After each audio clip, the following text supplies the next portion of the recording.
Okay, guys, good afternoon. Welcome back to my YouTube channel. Again, this is your host, Hans Kapilang Video. Guys, today, as I promised, in my part 14, I try to show you how the two fans are sequencing. Okay, then as I promised, I'm going to prepare a tutorial to show you the safeties or the different scenario that this equipment might encounter. Okay, so one of the scenario is, let's say, uh, the healthy status. So I will try to simulate this. Healthy status is when there is a trip or when our selector switch for this system. Okay, I already included the uh, image of my system. Okay, as you can see here, this is my system being controlled by this, being controlled and monitored by this BMS graphics. And of course, our script program is running in the background. Okay. So in the scope of this tutorial is to show you the different safeties that I included in this program or in this script program. First, the healthy status. Okay. Now, healthy status is normal. Now, to simulate the scenario wherein we will get an alarm in healthy status is when the selector switch, okay, let's say this selector switch of this is not in auto, or this one, I will, someone, the running, I will remove it from auto, okay? So as you can see, when the running exhaust fan, suddenly someone in the field put the selector switch in manual. As you can see here, it's reflecting the real-time value in the field. Okay, then immediately we will get our alarm. Okay, as you can see here, then of course when it is not in automatic, the control for exhaust fan number 2 will be released. Okay, because as I said, our control logic program will run only when the selector switch of the equipment is in uh, auto position. Okay, so we will see. I will try to put it again in auto. Okay, then immediately our healthy status becomes normal. Okay, now also that is healthy. Okay, now let's say, okay, I will simulate a trip in EF1. Okay, so I will trip it. As you can see, I have a healthy status alarm because EF1 trips. As you can see, there is also red color.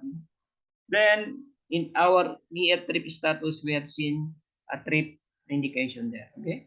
Then immediately we will, our system will go to the standby unit. As you can see, the sequencing is already over, but since we have trip here, then it will stay in EF2 unless we try to reset the alarm here. Okay, I will reset the trip. Okay, there's no more trip. I reset the overload protection, then we have a normal here. Then we will see if this one will change over to 1. Okay, so first the healthy, then the selector switch being removed. Let's say this one, I remove it from auto to off or manual. Then the trip, I try to trip this running fan, EF1, then immediately it will go there. Then again, the the alarm indication is there. Okay, now we are almost, we will see if it will move, if EF1 will kick in when this sequence hour will reach the set point, which is 45. Okay,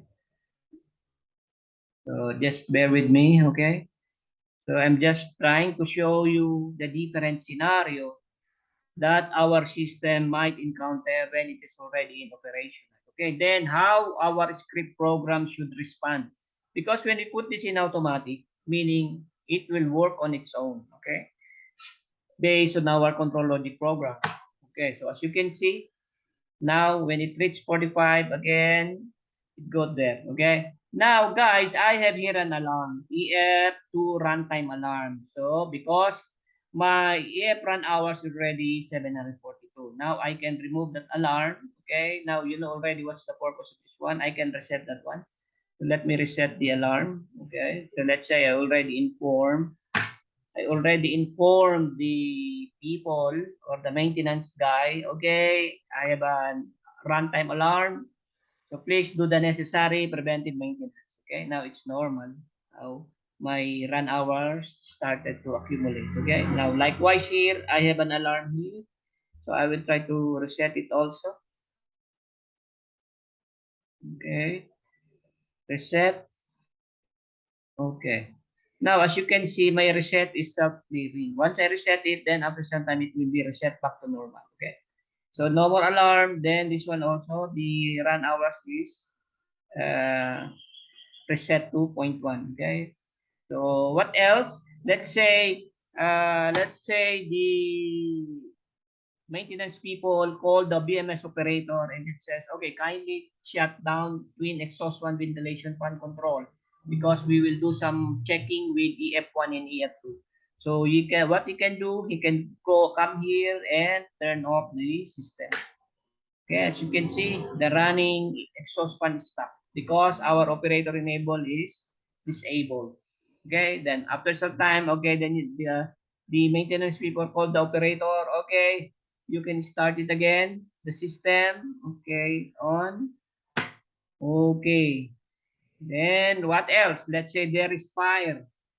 Because this ventilation system, when there is fire, we should or our control logic program should stop this automatically. Okay, so I will try to, I have a toggle switch here, this one. So this one is for my simulation. Okay, but actually, uh, when fire alarm people are ready, they will just give you the fire alarm signal, then you will take it, then uh, pull one cable going to your controller. But this time, since I don't have fire alarm system here, I have a toggle switch here to simulate fire alarm. So let me simulate fire alarm. Okay, now I'm putting fire alarm. Okay, as you can see, there is fire here. Then the running equipment or running fan stops. Okay, then I have fire here. Actually, you need also to create alarm point. Okay, so that this alarms condition will be reflected here. Okay, should be reflected here in your alarm pane. Actually, I have some alarm here created one before. Okay, I think it is already uh, acknowledged. Okay, so that is another issue. You need to create alarm points. Okay. Okay. Then so there is fire. Now let's say that is just a simulation. I will remove the fire. Okay. Immediately my saucepan number 2 runs. Okay. Then it will try to sequence again. So okay. Another thing though. What is this operator if1 start? Okay. Now let's say I will try to disable. Okay. I will try to disable. Now the operator has the chance to start this equipment one by one. It's just like you are simulating. You will go to the control panel, put it in manual, then push the start, push button. But here, even you are in the control room where your BMS workstation is located, then this equipment is somewhere else. You can start here. Let's say I want to start operator EF1 start, just like forcing it to start. Or you are bypassing the control logic program because I had included it in the program. The next part of this tutorial, I mean part 16, will be the explanation of the several script program that I have created for this system. Okay. Now let's say if this one will work. Okay. Okay. As you can see, I started EF1. So as I said, it's like you are simulating. You will go to the control panel wherever this panel is situated or located, maybe at the roof of a 20-story building. Then you will just push the start push button here. Okay. Now this is simulation of it. Okay. Now I will stop it. Okay. Now let's try exhaust fan number 2. Okay, again, it's starting. Okay.